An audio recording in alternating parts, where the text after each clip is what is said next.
I stood frozen in the middle of my own driveway, staring at the RV parked on my land like it had always belonged there. Children ran across my yard, trampling the garden I had carefully maintained for years. My once pristine flower beds were destroyed, replaced by what looked like a pathetic attempt at a vegetable patch. A cheap plastic fence had been thrown together around part of the property, as if someone had decided, without my knowledge or permission, that this place was now theirs. And then she walked out. Karen, smug as ever, arms crossed, a self-satisfied smirk stretched across her face, like she had won something. "Sorry, but you can't be here," she said, tilting her head in mock sympathy. I sold this land to my nephew, my stomach twisted, my hands clenched into fists at my sides. Sold? What the hell was she talking about?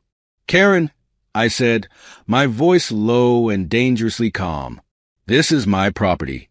You don't have the right to sell it." She gave a dramatic sigh, like she was annoyed that I even had the nerve to argue. "You abandoned it. 2 whole years gone, without a word. The place was just sitting here, empty, falling apart. What was I supposed to do? Let good land go to waste?" I took a slow step forward, my heart pounding. "That's exactly what you were supposed to do, because it isn't yours." Her smirk widened. "You don't have a choice," she said. Then she lifted a stapled stack of papers and waved them in my face. "See? I have a contract, signed and everything. You're trespassing, buddy. Love seeing entitled people get what they deserve. Subscribe for more crazy stories like this." I snatched the papers from her hands and flipped through them. A handwritten contract. No legal letterhead, no signatures from me, just her messy, looping script claiming she had the right to sell my home. "You seriously think this means anything?" I scoffed. "This is a joke." Karen's eyes flashed with irritation. "That's a legally binding contract. My nephew bought the land fair and square for $250. I actually laughed. $250. I repeated, "That's what you think my property is worth." "Doesn't matter," she said, shrugging. "I was doing the right thing. You weren't here, so I made sure someone could use the land properly. My nephew's family needed a place to stay." I couldn't believe what I was hearing. The audacity, the sheer delusion. I looked past her toward the RV, where a man in a dirty tank top had just stepped out. He was big, broad-shouldered, and had a nasty glare already locked on me. A few kids peeked from behind the RV, whispering to each other, watching the confrontation unfold. "What's the problem?" the man called out. "This guy thinks he owns the place," Karen answered, rolling her eyes. I turned to him. "I do own this place. I have the deed, the tax records, everything. This land isn't hers to sell." The man's lips curled into a sneer. "Yeah? Well, I paid for it. This is my land now." I stared at him, stunned by how casually they were trying to steal my home. "This isn't how it works," I snapped. "You can't just—" He reached into his waistband, and suddenly my entire body went rigid. A gun. He didn't pull it out, but he made sure I saw it. "You better get off my property," he said slowly. "Ain't got a problem handling intruders." My blood went cold. Karen grinned like she was enjoying a show. "You heard him," she said. "Time for you to leave." That was it. That was my breaking point. I pulled out my phone and dialed 911. Karen's smug expression faltered. "What do you think you're doing?" I met her gaze, dead serious. "Calling the cops." "On what grounds?" "Trespassing. Fraud. Threatening me with a weapon." For the first time, Karen looked nervous. "Oh, come on. Be reasonable." I raised my voice. "You forged a contract to steal my land.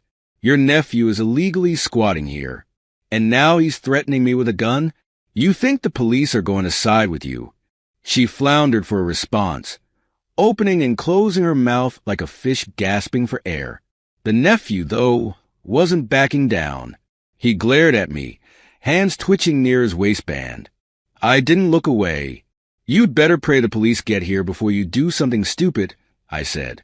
A tense, electric silence fell between us. The kind of silence that precedes a storm. Karen tried to laugh it off.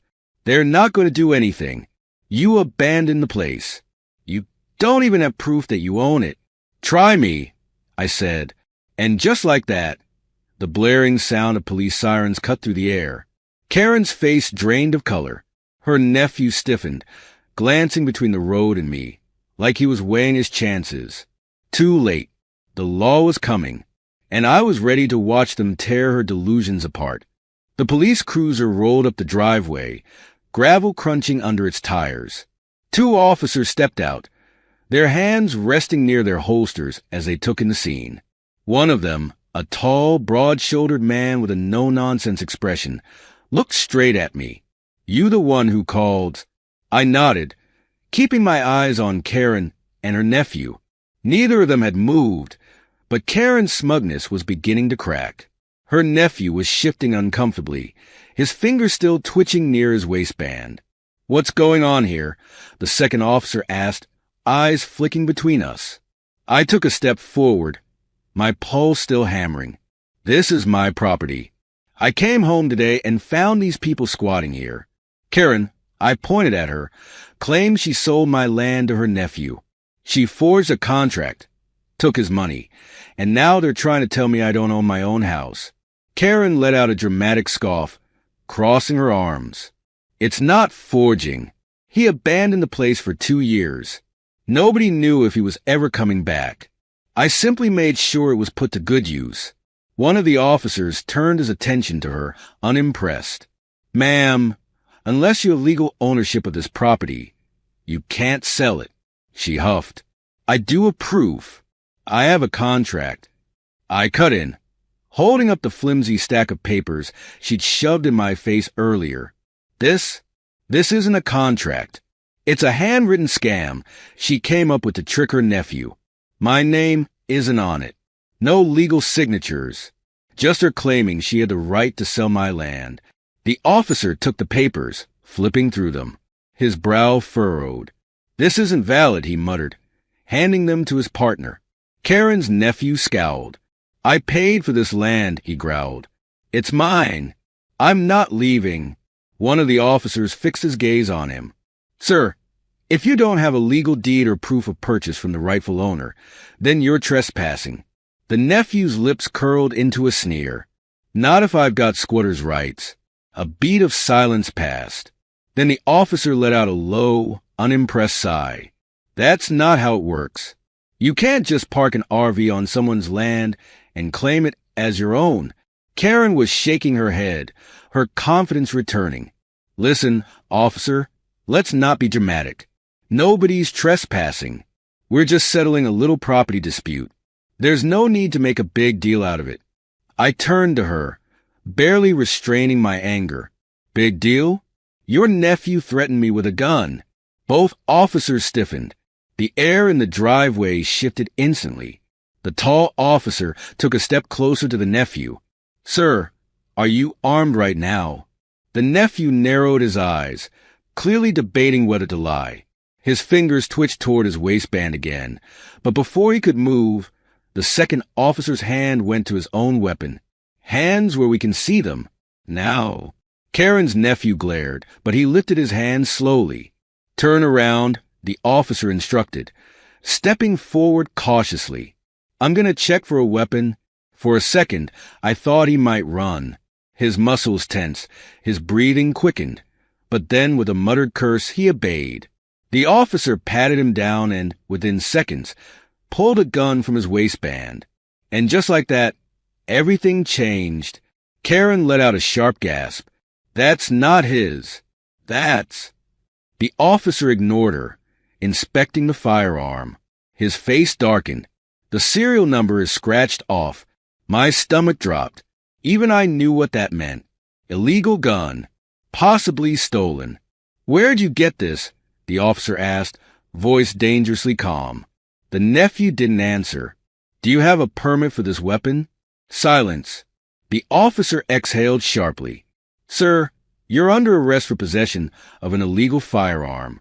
Karen exploded. This is harassment. He didn't do anything. You have no right to. The officer turned to her, completely unfazed. Ma'am, unless you want to be charged with obstructing an investigation, I suggest you step back. Karen's mouth snapped shut. The second officer radioed for backup as the first one secured the nephew in handcuffs.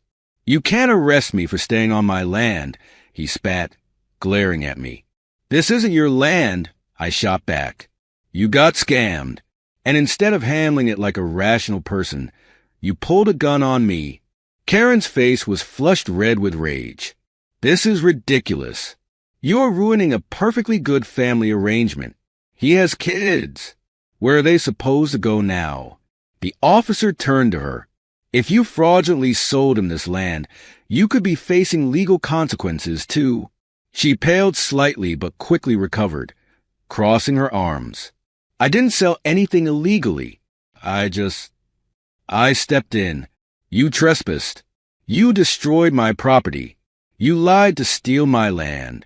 And now your nephew's going to jail because of this mess you created. Her lips pressed into a thin, furious line. The RV was towed off my land within the hour.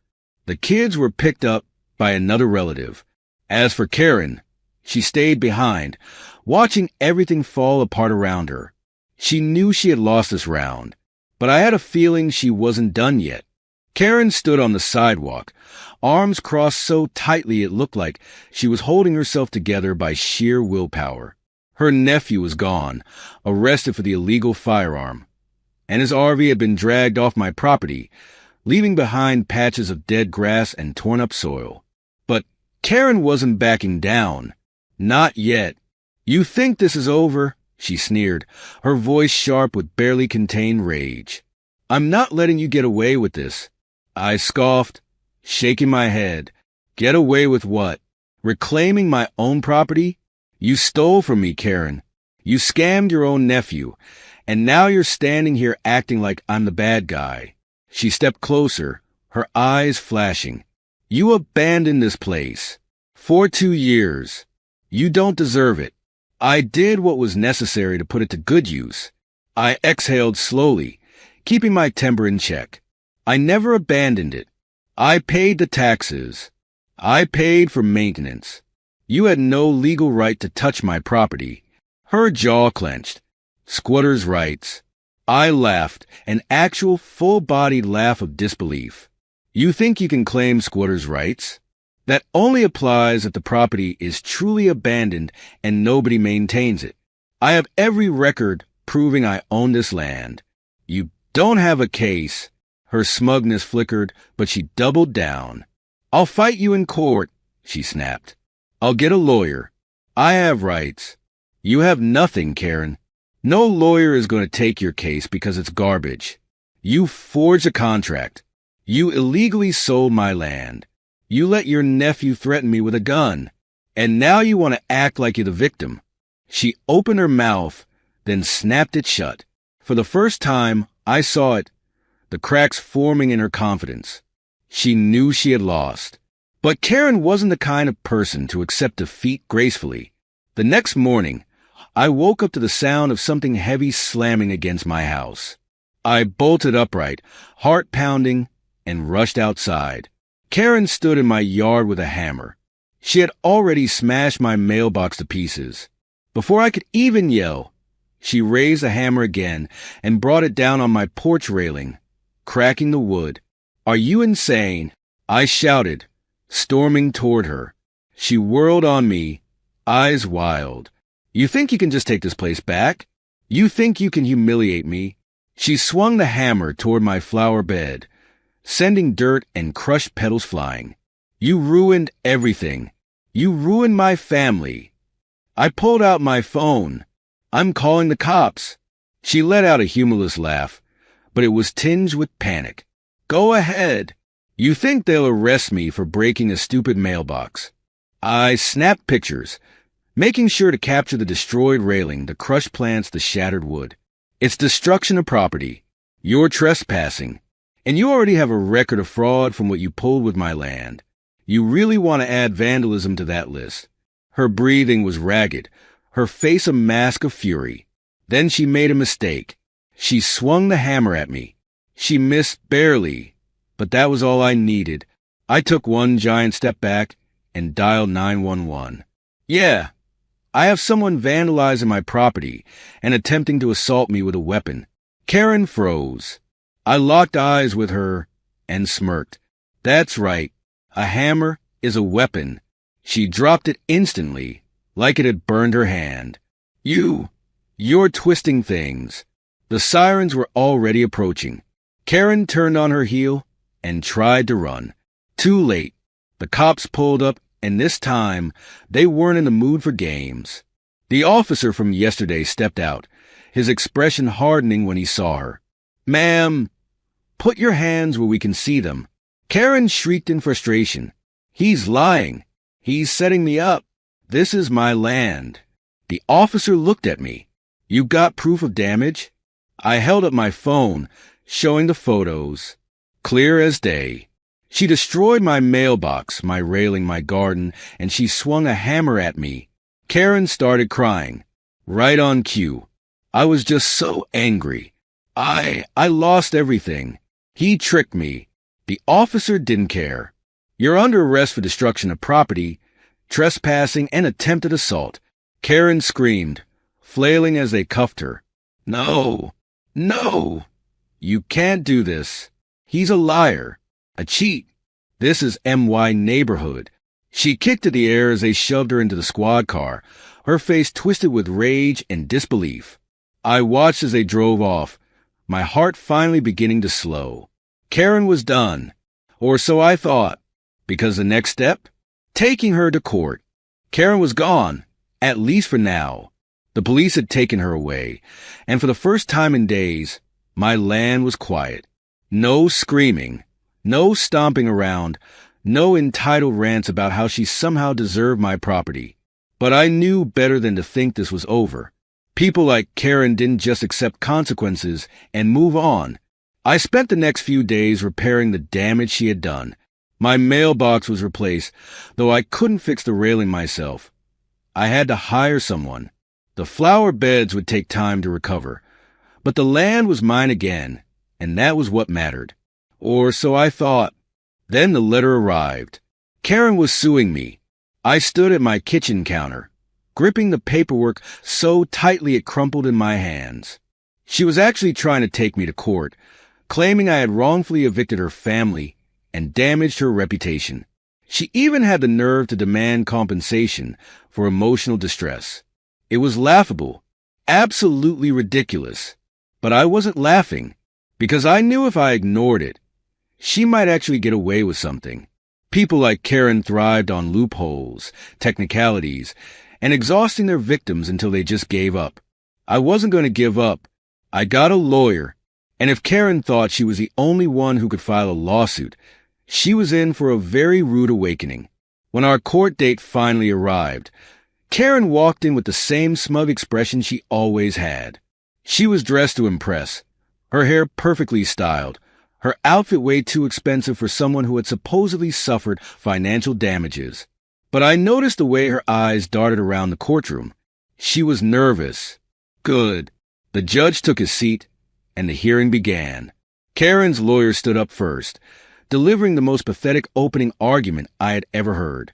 My client was under the impression that the land was abandoned. She was simply trying to provide housing for a struggling family. She is the true victim here, suffering harassment, wrongful accusations, and undue stress caused by the defendant's aggressive behavior. I had to stop myself from laughing out loud. Karen sat there nodding, as if any of that nonsense was true. Then it was my turn. I handed the judge everything. Proof of my property ownership, my paid taxes and maintenance records, photos of Karen's fake contract, police reports from her nephew's arrest, photos and videos of her destroying my property, security footage of her swinging a hammer at me. The judge looked through the evidence slowly. His expression remained neutral, but I saw it. The slight furrow of his brow, the way his fingers tapped the table as he read through Karen's ridiculous, handwritten contract. When he finally looked up, his tone was flat.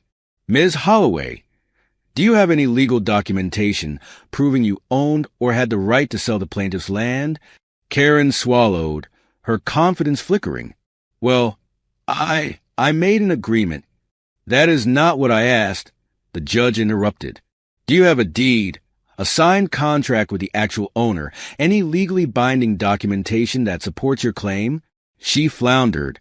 Well, I thought. No further questions. The judge cut in, setting the papers aside. He turned to me. Mr. Carter, your claim against the defendant for damages, property destruction, and fraud is well documented. He paused. Do you have an estimate of the financial loss you've suffered due to the defendant's actions? My lawyer handed over the numbers. The cost of repairs, legal fees, and emotional distress. Karen's smugness vanished. Her eyes went wide as she saw the amount. This is ridiculous, she blurted out. I don't have that kind of money. The judge didn't care. Ms. Holloway, you committed fraud, trespassed, and caused damage to property that was never yours. You will be held accountable for those actions. She shot up from her seat. You can't do this. He abandoned the place. Everyone knew it. The judge's voice was like a hammer. Enough. The courtroom fell silent. Karen sank back into her seat. The court finds in favor of Mr. Carter. The judge continued. Ms. Holloway will pay full damages as calculated. Additionally, due to her fraudulent activity, I am referring this case to the district attorney's office for further review. Karen went pale. She knew exactly what that meant. Fraud, a criminal charge. The bailiff escorted her out, and for the first time since this nightmare began, I felt relief. By the time everything was settled, Karen had lost everything. She was forced to sell her house to cover the damages. No one in the neighborhood wanted anything to do with her. Her nephew, already dealing with his own legal problems, never came back. And me? I got my home back. My land, my peace, my freedom. But one thing was certain. Karen learned the hard way that stealing from the wrong person can cost you everything.